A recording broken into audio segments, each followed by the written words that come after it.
بەنامی خوای بەرز و بێهاوتا سڵاوتان لێبێ بینەر عزیز و خۆشەویستەکان خۆشحاڵم کە لە بەرنامەی باس و خواست دێمە دیدارتان بە میوانداری زۆر بەڕێز مامۆستا سەربەز جەباری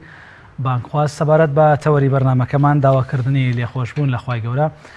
لەسەرم بابەتە کۆمەڵێک باس و خواست لەگەڵ مامۆستای عزیز تاوتوێ دەکەین. مامۆستاگیان سڵاوی خوارد لێبێ و خۆشحاڵ بووین لە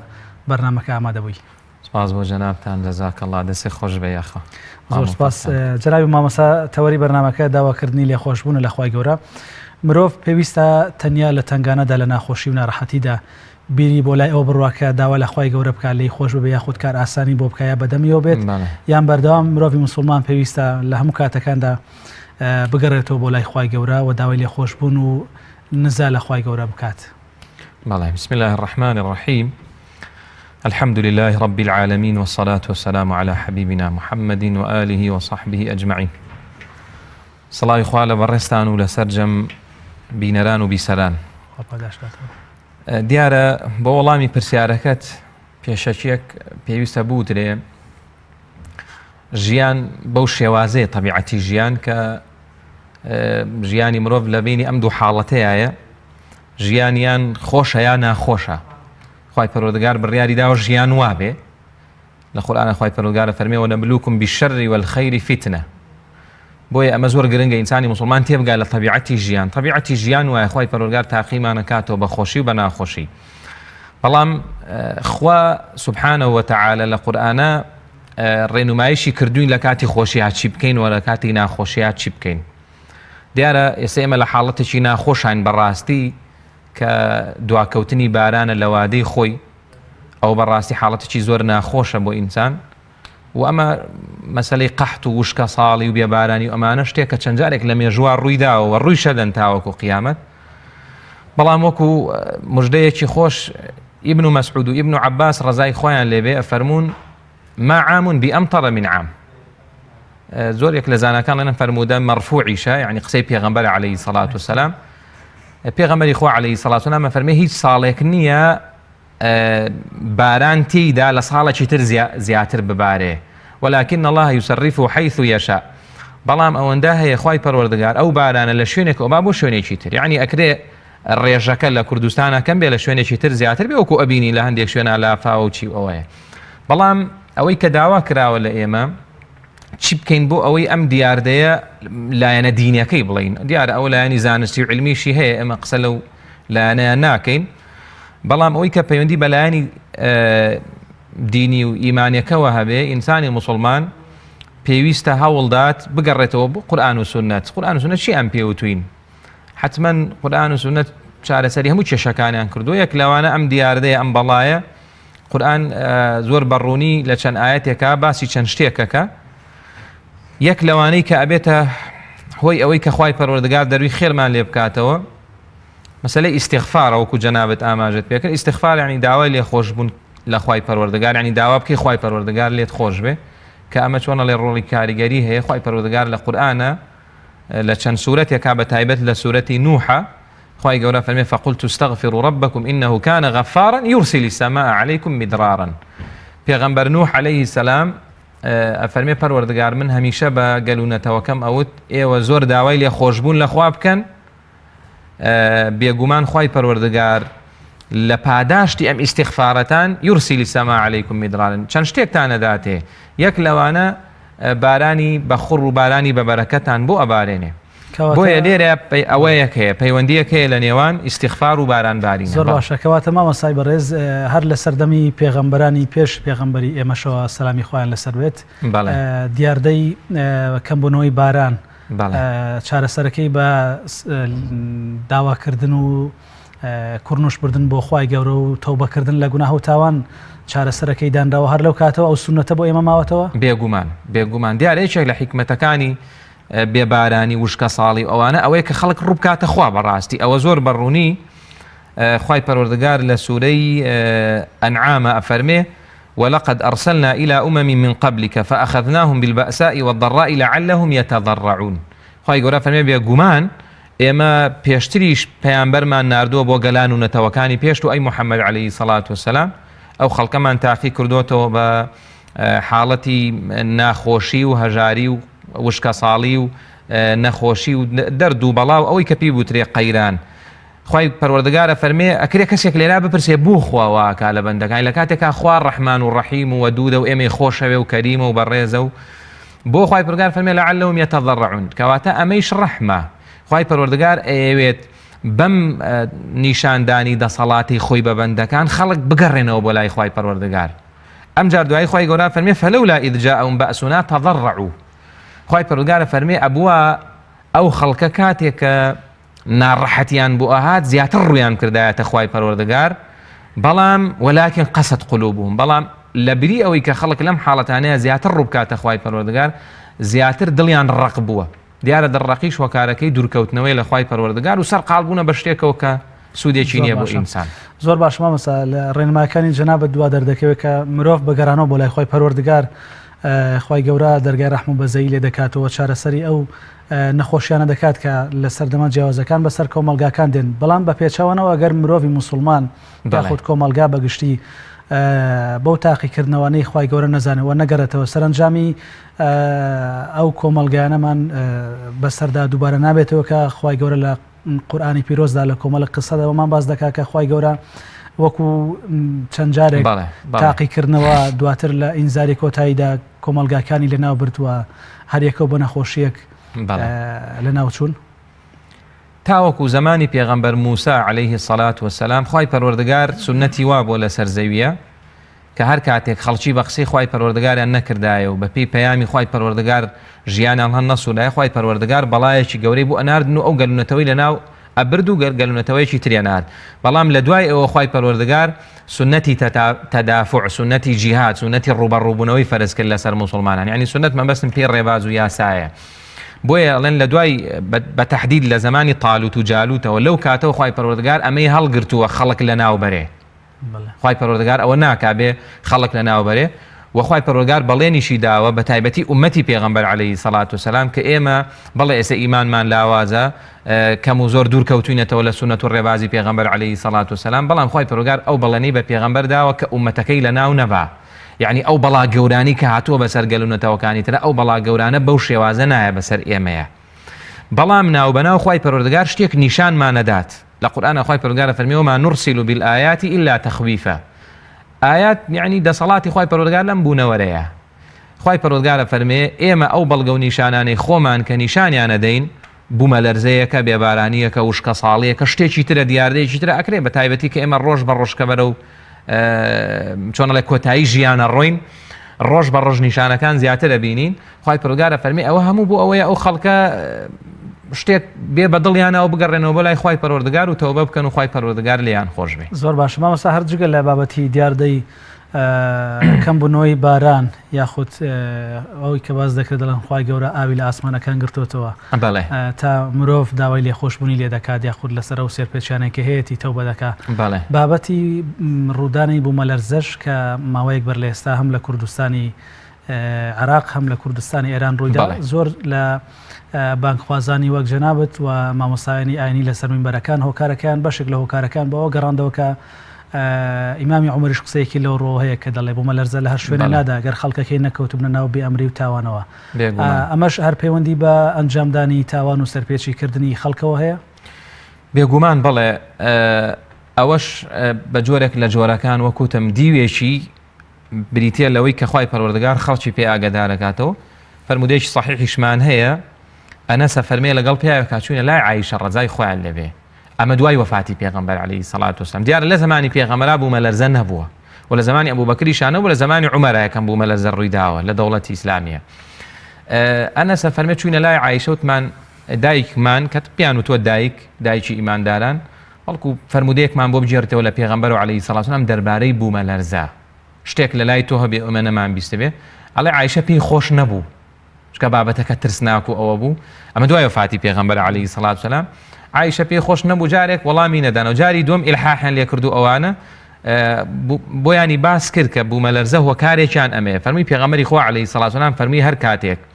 ئومەتی من یعنی ئەو کەسانەی کە ئەڵێن لا ئیلاهە ئیلا الله محەممەد ڕەسوول الله وای لێ هات ئافرەتەکانیان بە لیباسی ناشەرعیەوە چوونە دەر کە وسار بوو بە شتێکی زۆر تەبیعی لە لای خەڵکوانێ و بە ئاشکرا عەرەق خورا لە ناو گەلوونەتەوەکەی منە خراپە و خراپەکاری کرا من زۆر جارەڵێ مەگەر ورد بینەوە یعنی ئێمە تاوانمان زۆر زۆرە یعنی ئەوەی کە زۆر بەخۆی لێ مسلمانە گەر ورد بێتەوە ڕۆژێک هەر دانیژێ 5-6 دقە محاسبەیەکی خۆی بکە چەند شتی وتۆ خراپە چەند شت لە ماڵی ئەکرێ خراپە چەند گوناه و تاوانەکە عایشە فەرمی پێغەمبەر صلی الله علیه و سلم فەرمی هەر کاتی ئومەتی من وایە لێ هات بە ئاشکرا توانیان تاوان بکەن جا ئەوە بەڕاستی تاوانکردن بە ئاشکرا شتێکی زۆر قورسە بۆ ئینسان بەڵام دیارە طبیعەتی گوناه وایە گەر ئینسان زۆر جار تاوانی کرد یەکێک لە سزاکانی تاوانی ابن القیم فەرمی ڕەحمەتی خوای لێبێ سادەبوونەوەی تاوانە لای ئەو کەسە یعنی سێمە خەڵکمانێ ڕۆژانە تاوانی گەورەکە زۆر طبیعیە لە لای یعنی کە ئەنەما هیچ شی نەکردووە ئەوش بخۆی نیشانەی دوو لە ڕووی جەنابەت نیشانەی نیفاق و دووڕوویە پێغەمبەری خوا عەلەیهی سەڵات وسەلام ئەفەرمێ ئیبن مەسعود ئەفەرمێ ڕەزای خوای لێبێ ئەفەرمێ خەڵکی منافق تاوانەکانی وەک وایە مێشولەیەکاوە بەلای لوتیابێ ئاوهایەکی لێ بکە بەڵام ئینسانی باوەڕدار تاوانەکانی وا ئەبینێ کە شاخێک وا بە سەرسەرێ و ترسی ئەوەیە بڕوخێ بەسەریە عایشە فەرمووی پێغەمبەری خوا عەلەیهی سەڵات وسەلام فەرمووی هەر کاتێ ئومەتەکەی من وای لێ هات بە ئاشکرا تاوان بکەن بە تایبەتی ئەو سێ تاوانەی باس کردووە عەرە خواردن ڕوت و خوتی ئافرەتان لەگەڵ داوێن پیسیا لەگەڵ ڕێزمە ئەم سیانیان بە ئاشکرا کرد خوای پەروەردگار فەرمانەکە بە زەوی ئەڵێ دەی زەوی دەسەڵاتی منیان نیشاندا یا بەو نەسە تەزەلزەلی یعنی بوومە لەرزە دروست بکە یەکسەر زەویش دیارە جگەل لە مرۆڤ و جنۆکە هەر دروستکراوێکی تری خوای پەروەردگار خوا بفەرمی ئەو شتە بکە یەکسەرەیکە یەکسەر زەویش بوومە لەرزە دروستەکە جا ئەنەس ئەفەرمێ زۆر بێتاقەت بووین بەمە بەڵام دوای پرسیارم کردم ئەی عایشە ئەمە بەڵای خواییە بۆ مسلمانان یعنی ئەکرێ خوا سزای مسلمانان داوتی نە ئەمە بۆ مسلمانان ڕەحمەت و خێر و بەرەکەتە بۆیان یعنی بوومە لەرزە بۆ ئێمەی مسلمان ئەگەر بیشمان کوژێ خێرە مادام تۆ مسلمانی لە خوا و نزیکی خێرە بۆت بەڵام بۆ خەڵکی بێ باوەڕ بەڵاو ناڕەحەتی و ئەوانەیە زۆر جار بیستومە ئەڵێن مناڵ دیارە لەم بوومە لەرزانەی دوایە مناڵ زۆرە ترسە حەقی خۆی شێتی گەورەشە ترسێ خۆ ترس شتێکی زۆر طبیعیە و ترسە عیب نییە ئینسان بترسێ بەڵام زۆر جار مناڵ ئەم پرسیارەکە لە دایک و باوکی ئەڵێ دایکە باوکە ئەو بوومە لەرزەیە چیکە حتمما دایک و باوکی سەڵێن خوا و نوێژیش نەکاڵێن خوا ئەی باشە خوا بۆ ئامان لێکە ئەبێ ئەم دایک و باوکە یەکسەر تاوانێ لە ماڵەکەی خۆیانە بڵێ وڵا کوڕم کچم لەبەرەوەی تاوانە لە ماڵی ئێمەیە ئەکرێ یعنی من زۆر جار بیستومە مناڵێک لە دایکی پرسیوە کە دایکی بەسەر ڕوتیەچێتە دەرەوەی سەکە ئەو دیاردەیەکە زۆر ئافرەت وایە خۆی گەورە هیدایەتیان بدا کە ئێمە بەڕاستی بەزەیمان بە هەموو کەسێک دێتەوە بە تایبەتیوانی کە تاوانەکەن بەزەیمان پێیان دێ لەبەرەوەی کە گوناحن ئەبێ ئەو دایکە بڵێ ڕۆڵە سەبەبێکیان منم کە بوومە لەرزەم دروست کرد لای ئێمە وایە پێوەری قورئان و سونەت وایە سەبەبێکیان ئەوەیە ئێتر هەر کەسێکی تر ئەکرێ سەبەبێکی ئێمە بین بووین بەبەشێک کە خوای پەروەردگار بێبیان و ڕقی لە بەندەکان و دروستکراوەکانی خۆیەتی بەڵێ مەبەستمەوە بوو نەک و ینی بەبێ ڕوونکردنەوە بەسەریا تێپەڕێ ئەو ینی ئەبێ ئەو مناڵەوە جوان بگەین چکە مناڵە زانێ مناڵ بە فیترەتی خوا ناسێ زانێ خوا شتی باشەکەوە گومانی تیانە ئەزانێ ئەو شتێ بۆیە یەکسەر پرسیارەکە بۆ خواوامان لێکات چکە ئەو هەر بیسوەتی خواشتی باشەکە حتمما ئەم شتەی خوای پەروەردگاریش بە ئەبێ بڵێ وڵا ڕۆڵە جانەوە ئێمەین سەرپێچی ئەوە نییە من جار لە تۆ دەم ولله المەثل الأعلى نییە دایک و باوک لە مناڵە دەن خۆشیشیانەوێ بۆ لێدا لەبەر شتێکی ناشرینەکە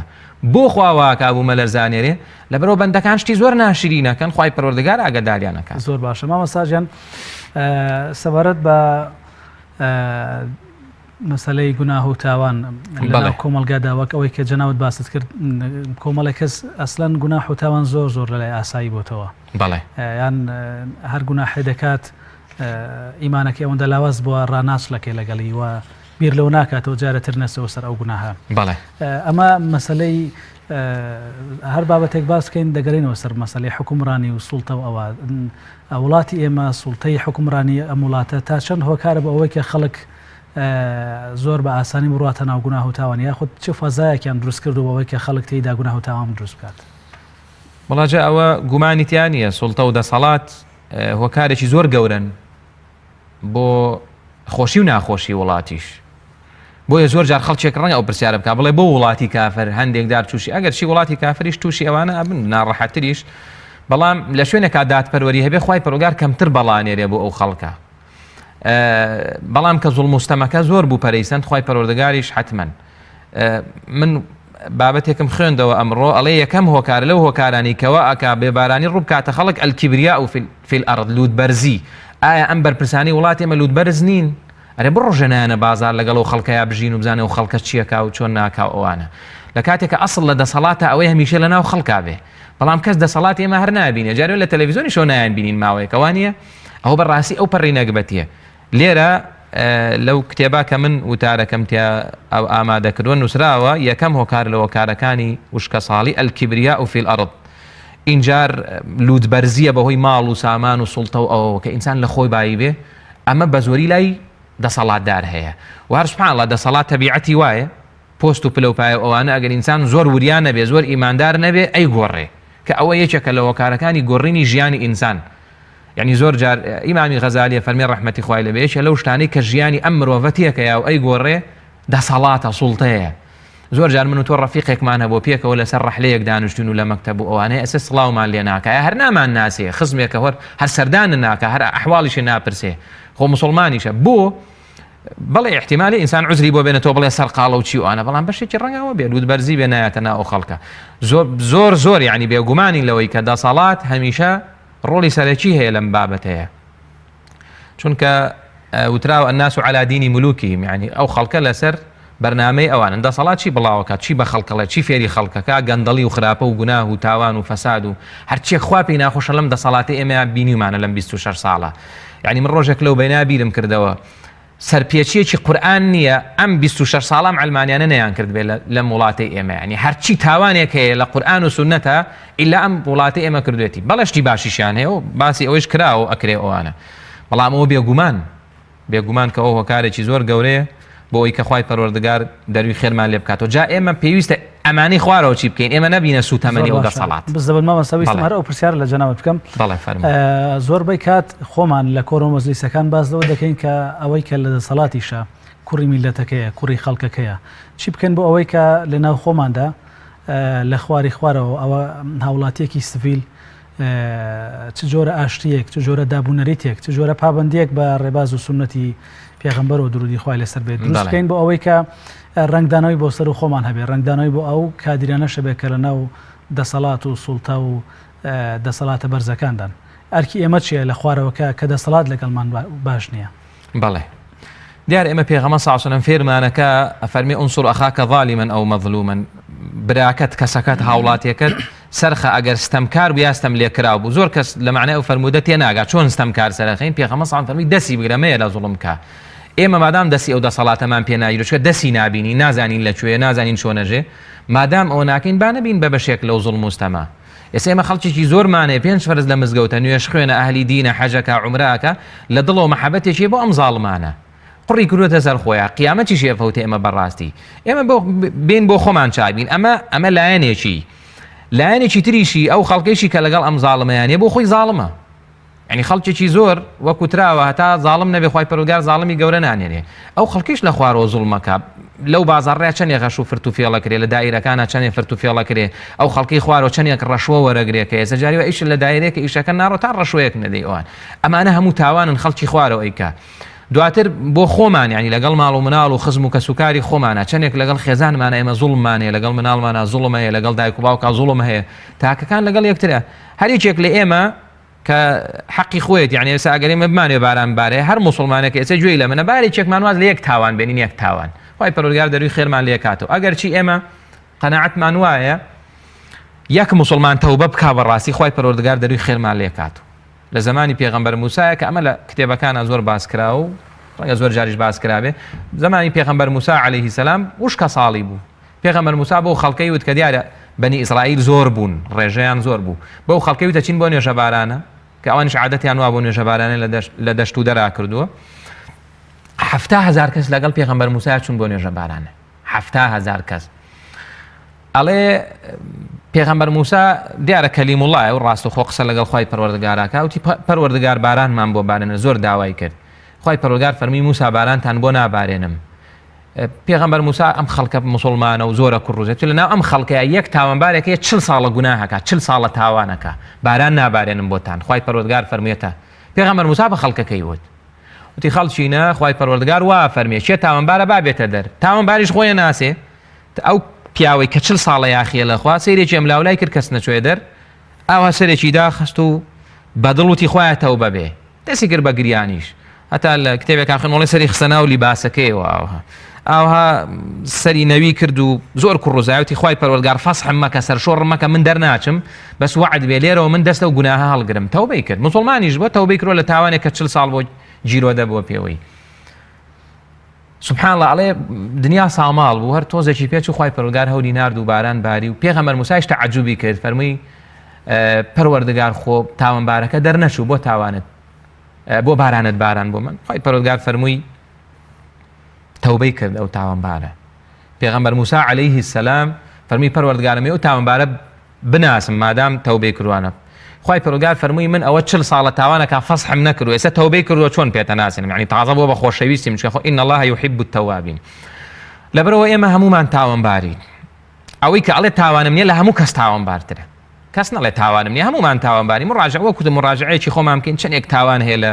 مفرداتی ژیانمانە ئەگەر ئەوە بکەین هەمومان تاوانمانەیە مڕاجعەیە بکەین هەر کەسێک لە ئاستی خۆی تەوبە بکە وەکوتم یەک موسڵمانێ تەوبە بکا بەڕاستی خوای پەروەردگار دەروی خێرمان لێ کات باشە خوا پاداشتە تۆ مامەستا سەبارەت بۆ بابەتەی کە خۆت وروژاندت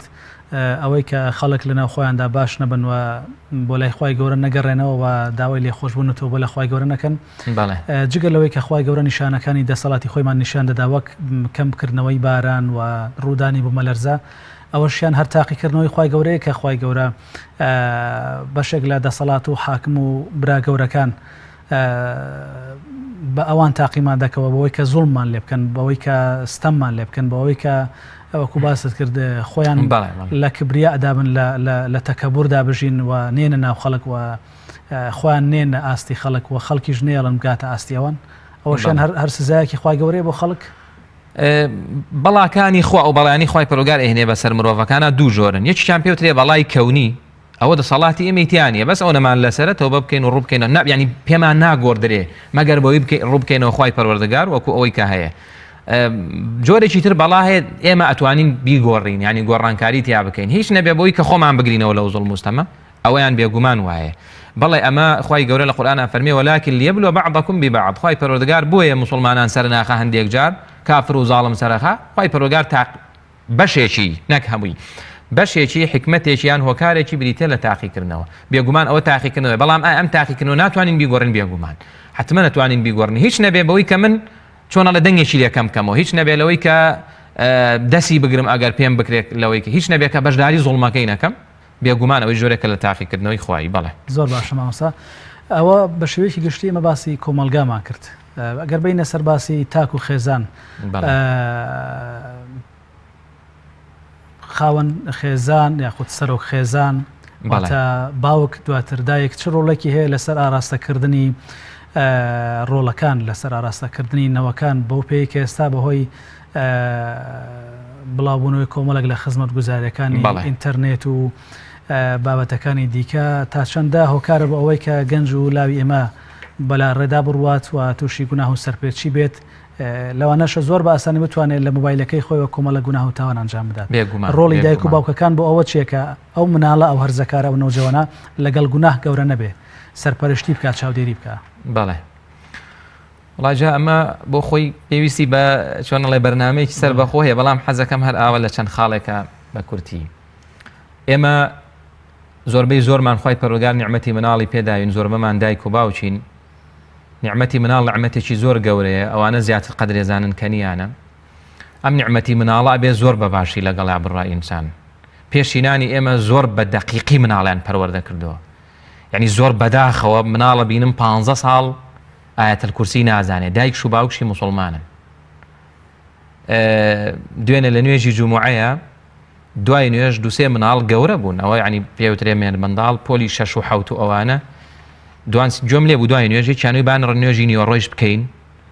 ئەویتریشان ئێمە نوێژی کەی بوو کردمان زۆرم پێ سەیر بوو یعنی ئێمە مناڵەکانمان وایان لێ هاتووە یعنی ئەمە حتمما دایک و باوکی ئالی جەماعەتوین خۆی هاتووە بۆ مزگەوت ئەی بۆ ناژەنێت چەند فەرز هەیە بۆ فێر نەکرا لە کاتێکا پێشینانی ئێمە لە کتێبێکان خوێن مۆڵێن پیاوێک هات بۆ لای زانایەک وتی ئەمێ پەروەردەی مناڵەکەم وتی مناڵەکە چەندێکە تەمەنی وتی 4 مانگە چی بکەم بۆ ئەوەی کە پەروەردەیەکی ڕاست و دروستی کەم لە 4 مانگە و خەمی خواردوتی زۆر لە دەست چووە زۆری لە دەست چووە لە 4 ئەبێ پێش ئەوەی مناڵە بێتە بوون تۆ جارێ خەمێکی بخۆی بزانی چیەکەی حەڵال بخۆی دایکێکی باشی بۆ بێنی خانۆکە چۆن دروستەکەی چی لە ماڵ تا هەیە چی ئەکڕی بۆ ماڵ ئیلە ئاخری لەبەرەوە پێشینانی ئەم ومەتە زۆر باش مناڵیان پەروەردە کردەوە من پێم وایە ئەو دایک و باوکانەی ئێمە کە نەخوێنەواریش بوون زۆر لە خوێنەوارەکانی ئێمە دڵسۆزتر بوون یعنی زۆر لە ئێمە باشتر مناڵیان پەروەردە کرد بۆ چکە خۆیانە پاراستە گوناه و تاوان ئێمە ئێستا زۆر قسەزانترین زۆر ڕۆشنبیرترین زۆر مسەقەفترین لە دایکان و باوکانی پێشووتر بەڵام پەروەردەی ڕاست و دروستمان نییە بۆ مناڵەکان بۆیە ئێمە زۆر پێویستمان بەوەیە هەر ماڵێک مناڵەکانی پەروەردەکە لەسەر ڕاوەستانێکی ڕاست و دروست لەسەر دینی خۆی پرۆگار بارانمان بۆ بارێنێ خی گەورە فەرمیەوە ئەلە ویستەقام و على الطريقة لأسقيناهم ماء غدقا خی گەورە فەرمیە گەر ئەو خەڵکە مسلمانەیە ئەو خەڵکە بەندانی خوا ڕاوەستا و بوونایە لەسەر دینی خوا ڕاوەستان لەسەر دینی خوا چاکە بکەی خراپە نەکەی خی پرۆگار فەرمیە بارانی بەلێزمەمان بارانی بە بەرەکەتمان لە ئاسمانەوە بۆ ئەباراندن وەکوتم با ئێمە ئەمشەو بچینەوە لە ماڵەوە چی کەناڵی خراپە بیسڕینەوە زۆر سەیرە یعنی دایک و باوکێک بەم قەیرانە هەموو مانگە 25,000 بدا بە ئەنتەرنێت و 30,000 بە ئەنتەرنێت و نەزانێ مناڵەکەی سەیری چیەکە زۆرم پێ سەیرە بەڕاستی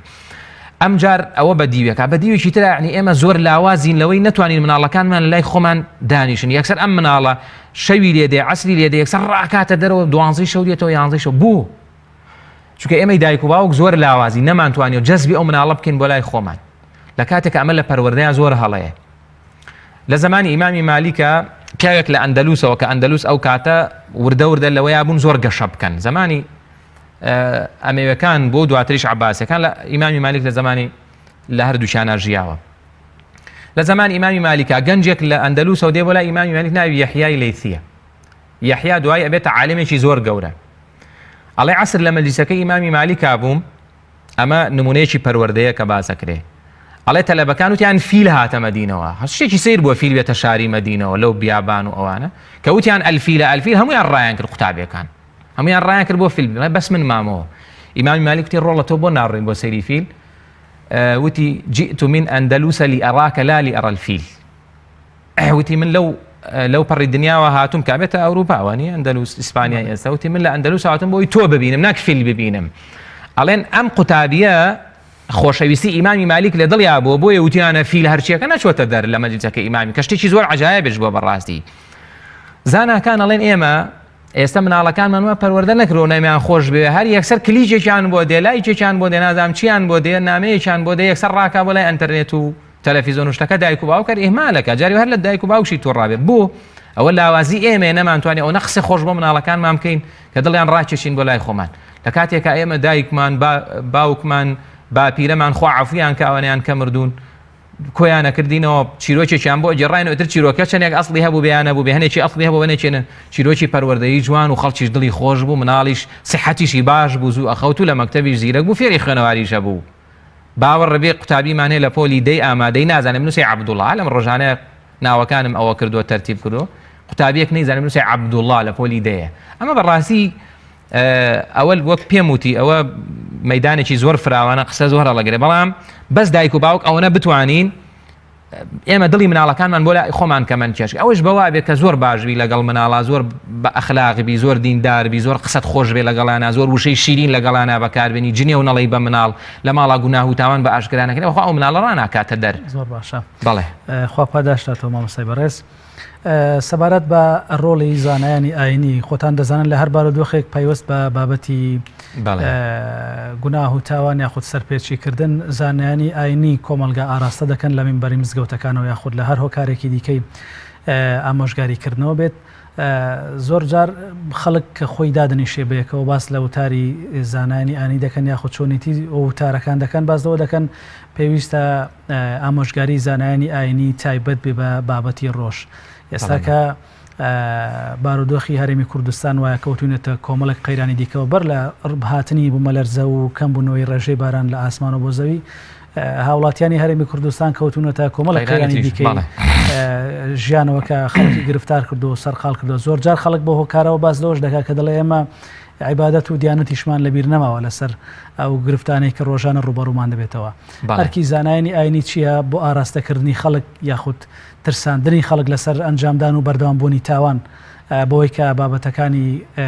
وتاری هەینیان یاخود ئەو محازەرانەی کە لە کۆڕ و کۆبنەوەکان دێڵێن تایبەت بێ بەو نەخۆشیانەی کە ئەمڕۆ لە کۆمەلگا هەیە.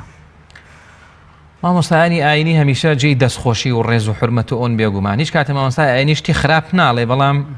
زۆر جار ئاراستەکردنەکانیان باش نییە یان وەکو پێویست نییە، وەکو ئەوەی کە کەسێک نەخۆشی زەختی بێتەوە بێت چێشتێکی خۆشی بۆ لەن پڕی بکەی لە خوێ. ئێستا زۆر جار وتارەکان وای لێ خۆ چێشتەکە عیبینە زۆر جوانیشە، بەڵام ئەوەندە خوی تێکراوە ئەو نەخۆشە بیخوا حیساب بڕوا لە کاتێکشا پێویستی بە خواردنە. ئەو خەڵکێمە پێویستی بە دینە لەم کاتە، پێویستە باسی دینی بۆ بکرێ، بەڵام دین بەو شێوازی خوا داوایە کە پێغەمبەر صلی الله علیه و سلم ئاڕاستی کرد و تەوجیهی خەڵکی پێکردەوە. من پێم وابێ دیارە مامۆستایانی ئاینی ئێستەوەی کە هەنە وتاری جومعەیە، ئەگەر جاروبار کەناڵێکی و شتێکیان بۆ بکاو ئەوانە وتاری جومعە و بەرنامە و شت زۆرە، بەڵام وتاری جومعە کاریگەری خۆیە. پێم وابێ مامۆستایانی ئاینی زۆر نەقسیان هەیە لە ئامادەکردنی وتاری جومعەیە لە ئاڕاستەکردن و ئەوانەیە، ئەگەرچی ئەو خەڵکە زۆر نەخۆشە بەڕاستی، چونکە ئەم کەسە لە 168 ساعاتی هەفتەیەکە احتیمالی هەیە 12 ساعاتی بەس سیریشتی خراپی کردبێ. ئەبێ ئەم مامۆستایە شتێک حازر کا بۆ ئەم خەڵکە بتوانێت تۆزێک چۆنەڵێ باڵانسی حیسابی ئەم کەسە باڵانسی لایەنی ڕوحی مەبەستە تۆزێک بەرز کاتەوە، چکە ئەو خەڵکە بەڕاستی دڵی مردووە. مامۆستا زاناگیان ئەو خەڵکەی ئێمە ئەمەندە گوناه و تاوان و ئەوەی کردووە بە قسە و وتار و ئەمانە چاک نابێ بەڕاستی، بۆیە کاڵێم چاک نابێ یعنی بە مطلقی ئەجینا قسە هەرە بێ بکرێەوە فەرزە. من پێم وایە مامۆستایانی ئاینی ئەبێ زیاتر چۆنەڵێ خۆیان ئامادەکەن و زیاتر پڕ بن، چونکە ئەو پیان وترێ مەلا ئەبێ مەلا بێ. ئەم بەیانی جۆم لێ بوو برادێک بۆ بەرنامەی ڕاستەوخۆ کە تەلەفۆنێک کرد بۆ مامۆستا بەدەست مەلاوە گیرمان خوارد و ئەخە وەڵا خەڵک بەدەست مەلاوە گیر ناخوا ئەگەر مەلا بێ و دیارە مەلا نییە، چکە مەلا بێ پڕ بێ، ئەگەر ئەم مەلایە پڕ بێ خەڵک بەدەستی و گیر ناخوا بێتە خێر و ڕەحمەت بۆ خۆی بۆ دەوروبەروی بۆ خێزانی و بۆ خەڵک و ئەوانە. دوای خۆ ئەگەر مەلا نەبێ ئەو هەر بەڕاست و دروستی لە دایک نابێ، بۆیە ئەبێمە قەدری مەلا بزانین، بەڵام لە هەمان کاتیشان مەلا و مامۆستایانی ئاینی و ئەگەر چی جوان نییە وشەی مەلا بەکارهێنا، بەس ئەوە یوت مەلا مامۆستایانی ئاینی ڕێز و حورمەتیانەوەنە، بەڵام ئەبێ زیاتر خۆ من ناتوانم من ئامۆژگاری ئەوان کەموانە، بەڵام ئەوەکو تەذکیرەیەک بۆ خۆم و بۆ ئەوانیش مامۆستایانی ئاینی ئەبێ زیاتر لە ئاستی پێویستی ئەو خەڵکەیە بۆنوتم چێشتەکە زۆر بەباشێنن، بەڵام جاری وایە ئەوەندە خوی تێکردووە ئەویش کە دانیشتووە نەخۆشی زەختی هەیە ئەو چێشتە بخوات یەکەچێ ئەو چێشتەکەش عیبی نیە، ئەڵێ وڵای چێشتەکەم عیبی نیە، ئەبێ بزانی ئەو چێشتە چۆن لێنەی مەوادەکە حازرە لە بەردەست مامۆستایانی ئاینی، هەر بابەتێکی حازرە لە ئەنتەرنێتوانە، بەڵام چۆن عەرزێکات چۆن بەو خەڵکەیە گەێنێ چۆن کارێک بکات و ئەبێ زیاتریش بەڕاستی بەداخۆ ئێمە زۆر مزگەوتمان هەیە خۆ ئێستا ئەو مامۆستایانی ڕسمی دەتوان هەموو شەوێک مەوعیزە و ئامۆژگاری خەڵک بکەن، هیچ نەبێت هەفتەی 2-3 شەوێک دانن بۆ تەزکیرەیەک یاد خستنەوەی، چکە خەڵک بەڕاستی گوناحین ئێمە، یعنی ئێستا مجتەمەع ئێمە زۆر گوناحین، هەم لە لایەنی دینەکەەوە لاوازین هەم لە لایەنی دنیایشەوە لاوازین، خەڵکی تروانیە لە وڵاتانی ترە وەکەوەی کە زۆر جار خەڵک دەڵێن نە دنیاوان هەیە نەقی بەڵێ تەواوە ئەو قسەیە بەڕاستی، یعنی شتێ وڵاتێکی هەندێک وڵاتی خەلیج و ئەوانە هیچیشی نییە داهاتوو ئەوانە ئەم خەڵکە هەندێک وڵات هەیە یعنی سواڵی بۆ کاسەرۆکەکەی سواڵی بۆ کردووە موچە ئەوانەی پێداوە دەرگای مزگەوتیش 25 ساعات کراوەتەوە ئەمانە، بەڵام ئێمە بەڕاستی زۆر گوناحین زوڵممان لێکرێ، با ئێمە هەوڵ دەین بەس یەک لەم زوڵمە کەم بکەینەوە، یعنی تۆزێک لایەنی ڕۆحی خەڵک قەناعەتم وایە خەڵکێک باش پەروەردەکرێ ئەو بێتاقەتەی خەڵکی شەڕوە، چونکە پێشینانی ئێمە زۆر لەمە خراپتر تاقی کراونەتەوە، باو باپیران ئێمە ژیانیان زۆر قورستر بۆ لە ئێستا، بەڵام چونکە لایەنی ڕۆحیان خۆش بووە گوناه نەبووە تاوان نەبووە سەیری شتی خراپیان نەکردووە وەڵی زۆر دڵیان خۆش بووە. خۆ جاری وای شە بۆ من بیست و ماڵێ لە هەندێک ماڵە بە مانگی جار برنجیان بینیوە، خۆ تا ئێستا ئێمە وامان لێ نەهاتووە کامە فەقیرەکەیە هەر برنج هەیە لە ماڵێ ئەوانە شتێکی هەرە درێتێ، بەڵام باو باپیران ئێمە زۆر خراپتریان بەسەر هاتوو ئەی بۆ دڵیان ناخۆش نەبوو لەبەری گوناه و تاوان کەمتر بوو. زۆر باش مامۆستاگیان ئەی وەکو خود واتە تاکی گوناهبار چۆن بەرنامە بە خۆی دانێ بۆ ئەوەی کە پشت لە گوناه و تاوان هەڵبکە چی دیکە سەرپێچی نەکە بەرەو خوای گەورە وەرچەرخێ. زۆر جار باس لەوە دەکەن کە خۆمان دەڵێن کەسێک گوناه و تاوانی زۆرە مامۆستایەکی ئاینی یاخود زانایەکی ئاینیان بانکوازێک ڕاستەوخۆ پێی دەڵێ هەموو ئەو شتانە گوناهە هەموو ئەو شتانە هەڵێ و تاوانە لەوانەیە بەسەر یەکەوە هەموو ئەوانەی کە خۆی دیکا و تام چێژی لێ وەردەگرێت کە شەیتان بۆی دەڕازێنێتەوە پێی قورس بێ دەستبەرداری بێ ڕاستەوخۆ بە تەدریجی ئینسان چۆن بۆ لای خوای گەورە بگەڕێتەوە ئەو بەرنامەیە چۆن باشە. ئەوە پێم وابێ لە کەسێکەوە بۆ کەسێکی ترە گۆڕێ حتمەن ئەگەر ئەم کەسێکی لەبەردەسا بێ ناسیارێکی هەبێ دۆستێکی هەبێ ئەبێ بزان چۆنەڵێ دەست نیشانی نەخۆشەکەیەک ئەو تەشخیصی نەخۆشەکەی چۆنەکە لەکوێوە دەست پێەکە چۆن برینەکەی تیمارەکە بەو شێوازە ئەگەر کەسیشی نەبوو ئەم کەسە هەموو کەسێ خوای پەروەردگار لە ناخیا واعظێکی داناوە ئامۆژگارێکی کارێکی داناوە هەموو مرۆڤێک لەم سەرزەویە دوو هێز هەیە لە ناخیا پێغەمبەر صلی الله علیه و سلم فەرمێ هێزێکی باشی خوایی کە مەلائیکەتە هێزێکی شەیطانیش کە شەیطانێکی خراپە فەرمانی پێکا بە خراپە ئەکرێت لە ڕۆژان بەمە یاجاڵ بێ بەڵام حتمما ئەو کەسانی کە زۆر خراپن زەحمەتە ئێستا گویان لە ئێمە بێ بەڵام خۆمان وەکوتم لە ئەوەڵیشەوە ئێمە خۆمان خراپەمان هەیە تاوانەکەین گوناه ئەەکەین ئەم تاوانانەی ئێمە کاریگەری هەیە لەسەر باران مجاهد کە تابعینە تلبي ابن عباس الرزاي خويا لبي فرمي إن البهائم تلعن عصاة بني آدم إذا اشتدت السنة وأمسك المطر يا وأمسك المطر أفرمي بيقومان هرشي آجل هي لسن أمزوية لعنتك لا مروفتها ومباركة نار لكافر عصاة بني آدم جاء ابن القيم فرمي كتو تاوانكي يشل زرركاني تاوان ئەو ناوە جوانانە ئیماندار پارێزکار متەقی موحسین چاکەکار مسلمانی باش ئەمانەت لێ ئەڕوا ئەبیتە یاخی تاوانبار عاسی فاجر مجریم ئەم ناوانەت بۆ دێ یعنی ئێمە ئەگەر ئێمە ئەگەر زۆر سووربین لەسەر تاوان یعنی خەڵکێک نوێژێ بکا و نوێژێک نەکا و سەیری شتی خراپ بکا و کچ و خوشک و خێزانی بە شێوازی خراپ بچنە دەر و کاسبەکەی حرام بێ و شتی حرام بخوا و ئیلا ئاخری سەیری شتی حرام بکا و ئەمانە عاسیە ئەمە دڵنیا بێ لەوەی کە نەک هەر مەلائیکەت ئەو هەموو بێ زمان کوردەوارە لێ بێ زمانان لعنەتی لەیەکا کاتێکە بێبارانیە ئێستا من بەو دەشتەیە ڕۆیشتم دوێنێ سەفەرێکم کرد بە زەویم بەو زەویە ئاهاتەوە ئەم زەویە وشکە یعنی پێویستی بە بارانە ئێمە چی بکەین بۆ ئەم زەویە خۆمە دەسەڵاتی بارانمانیە با دەسەڵاتێک لای ئێمەیە واز لە گوناهێک بێنە تەوبەیەکی ڕاست و دروست بکە وەکوتم یعنی ئێمە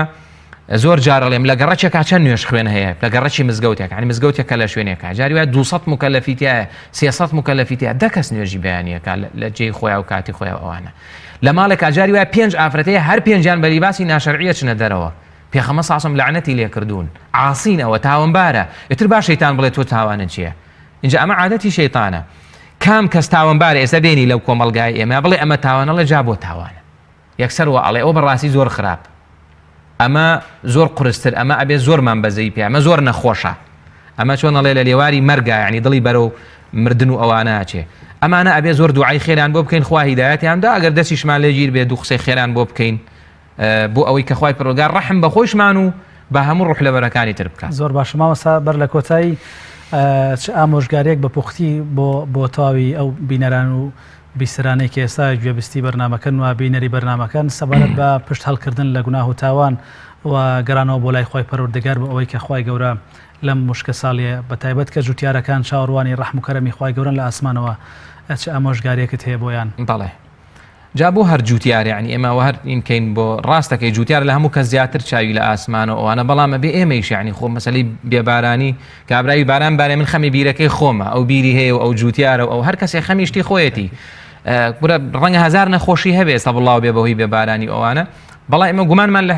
دانایی خوای پەروەردگارانی ئەزانین خوای پەروەردگار خۆی ئەزانێت چیەکە بەڵام ئەوەی کە لەسەر ئێمە پێویستە چەند شتێکە یەک زۆر ئیستیغفارکردن زۆر ئەستەغفیرڵڵاه بکەین زۆر بگەڕێنەوە لای خوای پەروەردگار بەڵام ئیستیغفارەکە عەمەلیش بێ یەک دوو هەوڵ دەین ئەوەی کە لە دەستیا هەیە خێرێک سەدەقەیەک بکە خێر و سەدەقە بەڵا لە ئەدا وەکو پێغەمبەر صلی الله علیه و سلم فەرمێ سێ هەوڵ دەین دەستگرتن بە قورئان و سونەتەوە پابەندبوون لەسەری و ئەوانە زیاتر شارەزابین لە پێشەکی بوخاریە خوێندومەتەوە ڕەحمەتی خوای لێبێ ئەڵێن ئومەی ئیسلامی پێشووتر کە دەوڵەتی ئیسلامی بووە هەر کاتێک تووشی بەڵایەک بوو بوونای ختمێکی بوخاریانە کرد با مسلمانێک کە ئەمە ئێستا ناکرێت لە مزگەوتە ئەم شتانە نەماوە ختمی قورئان نەماوە با مسلمانێک بۆ خۆی لە چەند ڕۆژێکە گوندێک بڕیارێک بن ختمێکی قورئان بکەن و زۆر بکوڕوزێنەوە کوڕوزانەوە زۆر مهمە ئەوەی کوردەواری پێوترێت کوڕوزانەوە مصطلحی قورئانی تەضەڕع خوای گەورە لە قورئانە فەرمێ ئەمەن یوجیب المضطر إذا دعاه دوای لە ئاخرە فەرمێ ئیلاهە مع الله چێ هەیە وەڵامی ئەو کەسە باتەوە کە زۆر ئەکوڕوزێتەوە ئیمامی ذەهەبیە فەرمێ دعاء المضطر مجاب في أي مكان ئەو کەسەی زۆر ئەکوڕوزێتەوە جا وەکوتم ئەمە ئیشی فەلاح نیە ئیشی هەمومانە چونکە ئێمە هەمومان پێویستمان بە ئاو و باران و ئەوانێ ئینسان بە هەموو شتێک ڕەنگە بژێ بەڵام بە بێئاوی ژیان زۆر قورسە بێ هەمومان بکوڕوزێنەوە زۆر بەباشی ڕوو بکەینە خوای پەروەردگار بەدڵ داوای دوعا بکەین خوای پەروەردگار وەڵاممانە داتەوە بەڵێ زۆر سپاس بۆ بانکخواست مامۆستا سەربەز جەباری کە لەم تۆری بەرنامەیەدا ئەرکت کێشا و میواندارت قبولکردین خوا پاداش بداتەوە. خی گەورە جایەوەشدا خوا موفقتان کابراکەم. بینەر عزیز و خۆشەویستەکان بەرنامەی باس و خواست بە پایان گەیشت. سپاس بۆ بەنوێتان بەخوای گەورەتان دەسپێرین خواتان لەگەڵ.